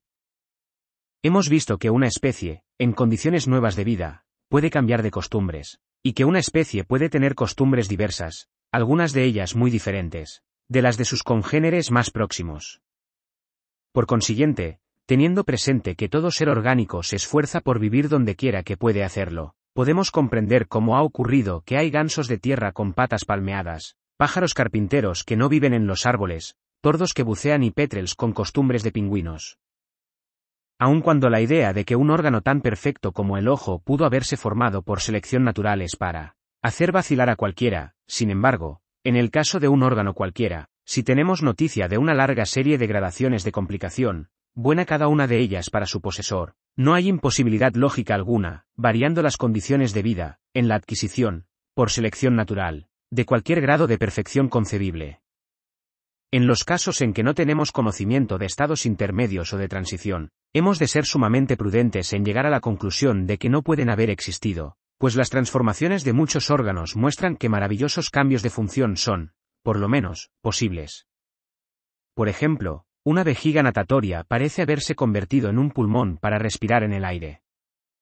Con frecuencia debe haber facilitado mucho las transiciones el que un mismo órgano haya realizado simultáneamente funciones muy diferentes y luego se haya especializado, total o parcialmente, para una función, o el que la misma función haya sido efectuada por dos órganos distintos, habiéndose perfeccionado uno de ellos mientras el otro le ha auxiliado. Hemos visto que en dos seres muy distantes en la escala natural se pueden haber formado, separada o independientemente, órganos que sirven para el mismo objeto y son muy semejantes en apariencia externa. Pero cuando se examina atentamente estos órganos, casi siempre pueden descubrirse en su estructura diferencias esenciales, lo que naturalmente se sigue del principio de la selección natural. Por otra parte, la regla general en toda la naturaleza es la infinita diversidad de estructuras para obtener el mismo fin, lo cual también se sigue naturalmente del mismo principio fundamental. En muchos casos nuestra ignorancia es demasiado grande para que podamos afirmar que un órgano o parte es de tan poca importancia para la prosperidad de una especie, que no puedan haberse acumulado lentamente modificaciones en su estructura por medio de la selección natural. En otros muchos casos, las modificaciones son probablemente resultado directo de las leyes de variación y de crecimiento, independientemente de que se haya conseguido así alguna ventaja. Pero aún estas conformaciones, muchas veces, han sido después aprovechadas y modificadas todavía de nuevo, para bien de la especie, en nuevas condiciones de vida. Podemos también creer que un órgano que fue en un tiempo de gran importancia se ha conservado con frecuencia, como la cola de un animal acuático en sus descendientes terrestres, aun cuando haya llegado a ser de tan poca importancia, que no pudo haber sido adquirido en su estado actual por selección natural. La selección natural no puede producir nada en una especie exclusivamente para ventaja o perjuicio de otra, aun cuando puede muy bien producir partes, órganos o excreciones utilísimas, y aún indispensables, o también sumamente perjudiciales, a otra especie, pero en todos los casos útiles al mismo tiempo al posesor. En todo país bien poblado, la selección natural obra mediante la competencia de los habitantes. Por consiguiente, lleva a la victoria en la lucha por la vida solo ajustándose al tipo de perfección de cada país determinado. De aquí el que los habitantes de un país, generalmente los del país menor, sucumban ante los habitantes de otro, generalmente el mayor, pues en el país mayor habrán existido más individuos y formas más diversificadas, y la competencia habrá sido más severa, y de este modo el tipo de perfección se habrá elevado. La selección natural no conducirá necesariamente a la perfección absoluta, ni la perfección absoluta. Hasta donde nos es dado juzgar con nuestras limitadas facultades, puede afirmarse que exista en parte alguna. Según la teoría de la selección natural, podemos comprender claramente todo el sentido de aquella antigua ley de historia natural, natura non facit soltem. Esta ley, si consideramos solo los habitantes actuales del mundo, nos es rigurosamente exacta. Pero si incluimos todos los de los tiempos pasados, ya conocidos, ya desconocidos, tiene que ser, según nuestra teoría, rigurosamente verdadera. Se reconoce generalmente que todos los seres orgánicos han sido formados según dos grandes leyes, la de unidad de tipo y la de las condiciones de existencia. Por unidad de tipo se entiende la concordancia general en la conformación que vemos en los seres orgánicos de la misma clase, y que es completamente independiente de sus costumbres. Según mi teoría, la unidad de tipo se explica por la unidad de origen. La expresión condiciones de existencia, sobre la que tantas veces insistió el ilustre Cuvier, queda por completo comprendida en el principio de la selección natural, pues la selección natural obra, o bien adaptando actualmente las partes, que varían en cada ser a sus condiciones orgánicas o inorgánicas de vida, o bien por haber adaptado estas durante periodos de tiempos anteriores, siendo ayudadas en muchos casos las adaptaciones por el creciente uso o desuso de las partes, y estando influidas por la acción directa de las condiciones externas de vida, y sujetas, en todos los casos, a las diferentes leyes de crecimiento y variación. Por consiguiente, de hecho, la ley de las condiciones de existencia es la ley superior, pues mediante la herencia de variaciones anteriores comprende a la ley de unidad de tipo.